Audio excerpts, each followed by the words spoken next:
Today is a very important and a very meaningful day.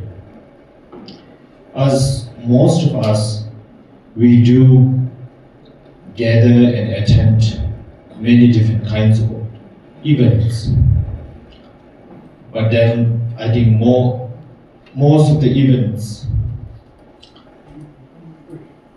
speaks and talks about maybe what they call it, of course, talks about success, talks about happiness, talks about many things. But then I think today, why we gather here is under the blessings of all the great masters who have contributed tirelessly towards the Buddha Dharma and towards the humanity and the world. And today we have gathered here to remember their hard work, their contributions. And also, it's a great reminder for all of us, I feel, that we all are followers of Buddha Dharma, and also not only because we are following the Buddha's teaching, but also being a human being. Sometimes we need a reminder. We need, because we are in this 21st century with so much of hatred, compassion, competition, jealousy, anger, and many things. So since we're living in such difficult or active and busy world, I think it's sometime we need a reminder with gathering like today, and we remember that what all those great masters they have done towards the Buddha Dharma, through the Buddha's teaching, and for the well-being of all the mother sentient beings. And it is not only their job, but their duty. Many of us today we think that contributing, working towards the Buddha Dharma, contributing something towards the humanity, doing something for others, it's like responsibility of those venerables, or those who are sitting on the dais, those who have some kind of some kind of strategy, some kind of name, some kind of designations. We don't need it. It's all our duty. It's everyone's duty today, or whoever is sitting here today, whether you are following the Buddhist teaching, or you are following any other religion, but being a human being. And especially if you are following the teachings of Buddha Dharma, we call it Buddhist, then it is our number one responsibility to work and to do something for others, and of course to practice the love and compassion. We never know,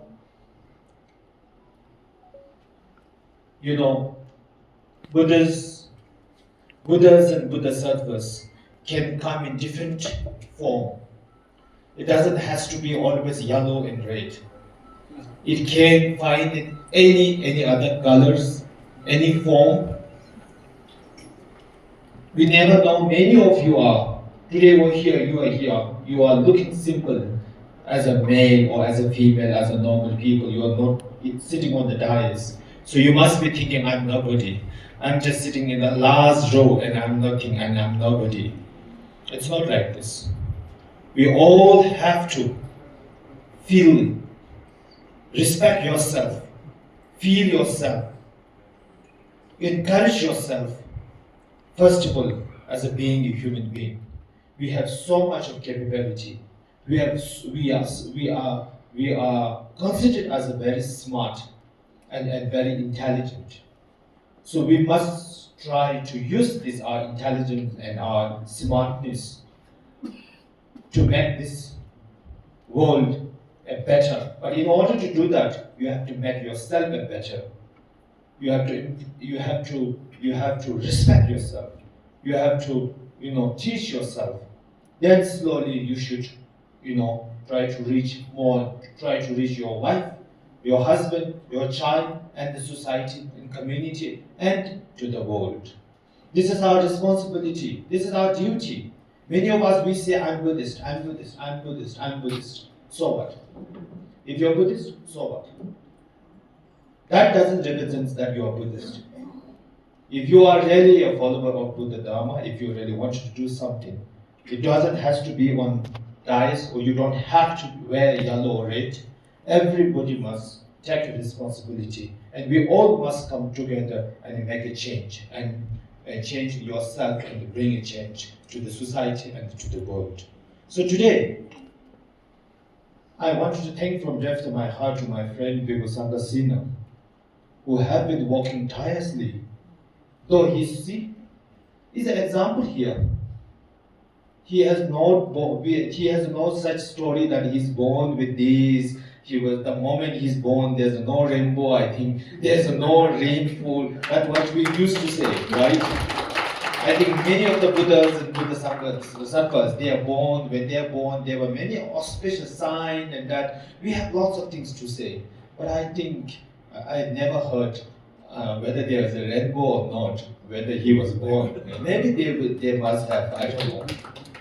But coming from such a humble and ordinary person, coming from an army background, and working tirelessly, and not because somebody told him this and that, but he understood what really the human being means and what really he have to do and he should be doing, and how really he have to put his human life, this precious human life, to make it more meaningful. So there where he is today. So I always appreciate all his work, and also he is my inspiration. I get inspired from him. I run a school. I get inspired from him also. I do many other things, many other activities. I also get inspired from, of course, from many of my masters, and also he is also one of, I always look at him, and I always keep as an example, and I always have my deepest respect to him. So whenever he calls me, I make sure that I come here. And he always tells me when he wants to come, invite me, he makes sure that he comes to meet me. But I never allow him to come to meet me, because that doesn't, we are friends. He can just call me over the phone. Since yesterday, day before yesterday, I think last 3 days he was trying to meet me. But I'm just running, I'm not meeting him. Not because I don't want to meet him, but then I have no need. So he can just call me, and then I'm more than happy to be part of this, respected Mahabodhi. So anyway, it's a lesson for all of us today. We all must think a little bigger, brighter, and especially this 21st century, which is we are all going through so many confusions, so many difficulties, so many ups and downs. So this is, I think it's very important that we all must work together. And this is not the time to talk about left, right, big, small, low caste, high caste, male, female, that yana, this yana, vajrayana, hinayana, mahayana, male, female, I don't know. There is rich, poor, powerful, not powerful, intelligent, stupid. This is not the time to talk about this. We should leave this behind now. We should all come together. We should not think about this color, this jnana, this and that. This is not the time to talk about this. This is really the time to come together Whether even you are following Buddha's teaching, or you are following Jesus Christ, or you are following Allah, or you are following Hinduism, we all must come together, and we all must make a change in this world. Distinguished guests, venerable Sangha members, scholars from Sri Lanka, from Bangalore, from Sarnath, Mahabodhi Society, and other parts of India, and so many Sangha members and distinguished guests from Ladakh have come here to participate in this auspicious consecration ceremony of our 100th Buddha statue in the Buddha Park for World Peace. We have conceived, perhaps this last project in my life, the Buddha Park for World Peace. And originally, we wanted to have a big Buddha statue in the center, and then few hundred Buddha statue, human size, around the big Buddha statues. And later on, some of our members, like Ajahn Guru Namgyal, Padma Shri Ajahn Guru Namgyal, suggested, since you are going to build a few hundred Buddha statues, why don't you think of 1,000 Buddha statue, stone school. In our tradition here, stone school is considered truly an auspicious, great blessing, stone school. So we discussed and we decided now, with your blessings and support from all of you, 1,000 Buddha statues. It will be known as the city of 1,000 Buddha. And this will not just be only Buddha statues. There will be many other Dhamma activities, regular meditation program, regular Dhamma teachings program, a museum, a library, children park, etc. A lot.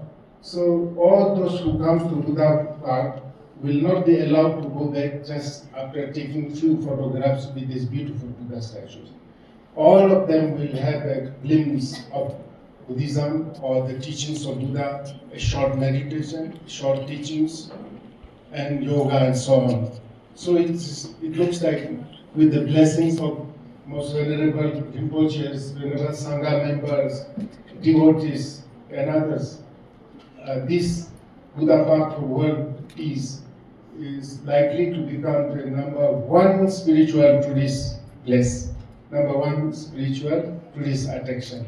Not normal tourists who comes with the Coca-Cola, Pepsi-Cola, and some plastic things. No, spiritual tourists. Spiritual means the seekers of truth and lover of peace. That is what exactly the present world needs. The world is going through so many unprecedented challenges. War is going on in different parts of the world. Killing of thousands of human beings, including innocent mother and child, being brutally killed in many parts of the world. In this world of turmoil, violence and war and hatred, the Buddha Dhamma is shining like a last hope for the humanity.